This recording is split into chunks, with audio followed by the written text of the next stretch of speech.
बिस्मिल्लाहिर्रहमानिर्रहीम। Structure of retrovirus. तो retrovirus क्या है? रीट्रोवायरस जो है इनके अंदर जो आरएनए वायरस होते हैं, इनके अंदर आरएनए सिंगल स्ट्रैंडेड आरएनए होता है।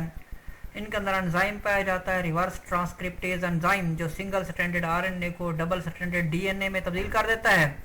अब ये जो डीएनए है वो होस्ट की जीनोम में दाखिल हो जाता है प्रो वायरस के तौर पर, जहाँ पर ये इनएक्टिव फॉर्म के अंदर रहता है। तो वहाँ पर ये नॉर्मल सेल को कैंसरस सेल में तब्दील कर देता है रीट्रोवायरस। तो जो नॉर्मल सेल्स हैं वो कैंसर सेल्स में बदल जाते हैं। लेकिन हर ये जो रीट्रोवायरस होते हैं ये होस्ट स्पेसिफिक होते हैं। तो इनके ऊपर जो है रिसेप्टर साइट्स होती हैं जो है होस्ट सेल के साथ ये अटैच हो सकते हैं। मिसाल के तौर पर जो एड्स वायरस है एक रीट्रोवायरस है, जो होस्ट इसके ऊपर रिसेप्टर साइट है जिसको CD4 कहा जाता है, जो होस्ट सेल के साथ जो है अटैच हो जाती है। जो होस्ट सेल है वाइट ब्लड सेल्स, वहाँ पर इनके रिसेप्टर साइट्स हैं CD4, वहाँ पर ये अटैच होता है। तो इसके जो है मुख्तलिफ जो है इवेंट्स हैं जिसमें अंदर ये अटैचमेंट करता है। उसके बाद जो है ये जो है इसके अंदर असेंबली होती है, न्यू वायरॉन बनते हैं।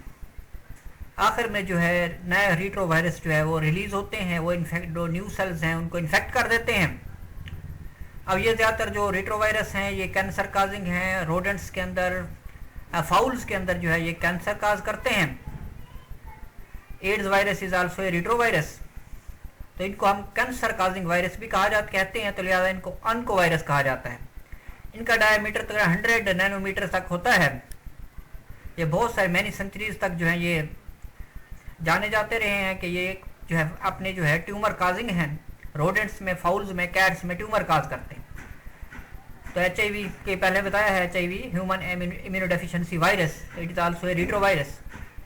Reproduction in virus, and we study that reproduction in virus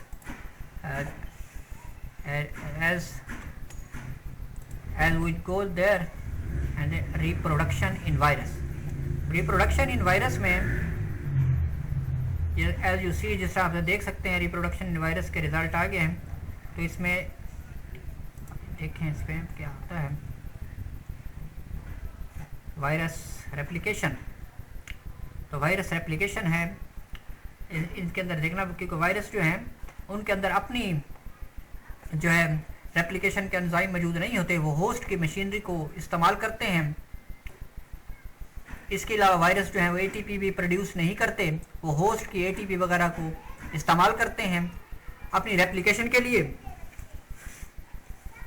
तो वायरसेस जो हैं इनमें है these are obligate intracellular parasite. जो ये ऑब्लिगेट इंट्रासेलुलर पैरासाइट हैं जो होस्ट स्पेसिफिक होते हैं।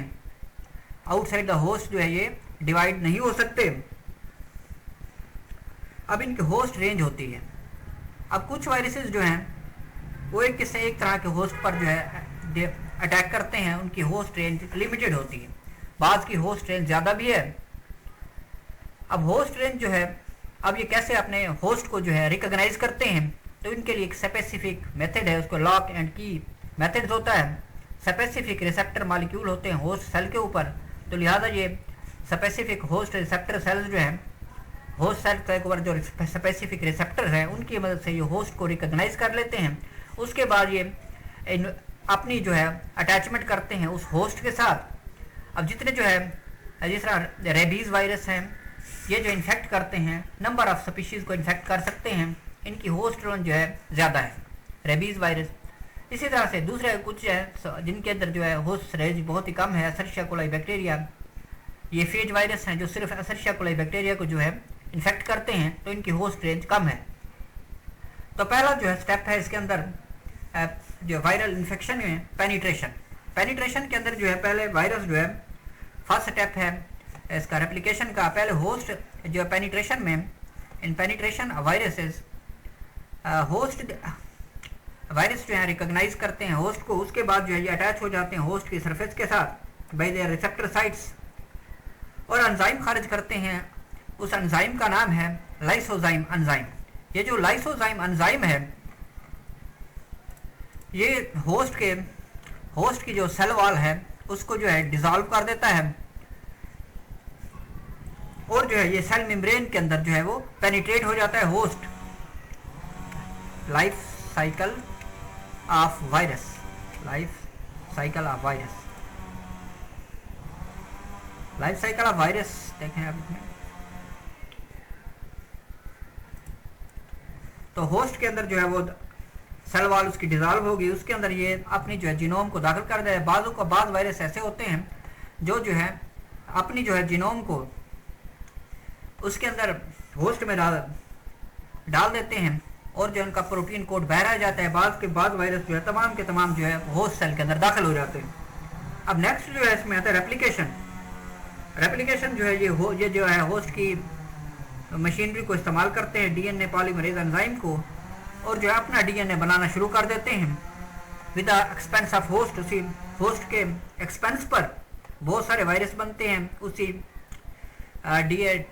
होस्ट के एंजाइम को इस्तेमाल करते हुए डीएनए कॉपीज बन जाती हैं। इस तरह प्रोटीन्स वगैरह, प्रोटीन कोड्स और कस्पेड वगैरह के जो है नए कोड्स बनते हैं, कस्पेड वगैरह बनते हैं। उनके बाद ये जो है प्रोटीन कोड और कस्पेड वगैरह इसके साथ रेप्लिक असेंबली होती है, जो न्यू वायरसेस जो है बन जाते हैं।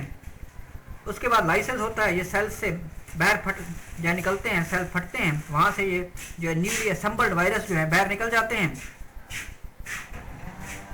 अगर होस्ट सेल जो है डिस्ट्रॉय हो जाता है इस प्रोसेस के अंदर, सम केसेस जो है इस तरह जो वायरल डिजीजेस के सिम्टम्स जो है जाहिर होते हैं। इस तरह इन्फ्लुएंजा वायरस है, ये म्यूकस मेम्ब्रेन जो है रेस्पिरेटरी ट्रैक्ट को डिस्ट्रॉय कर देता है। उसके बाद इन्फ्लुएंजा के सिम्टम जो है जाहिर हो जाते हैं। इस तरह से वो दोबारा न्यू लाइफ साइकिल स्टार्ट हो जाती है।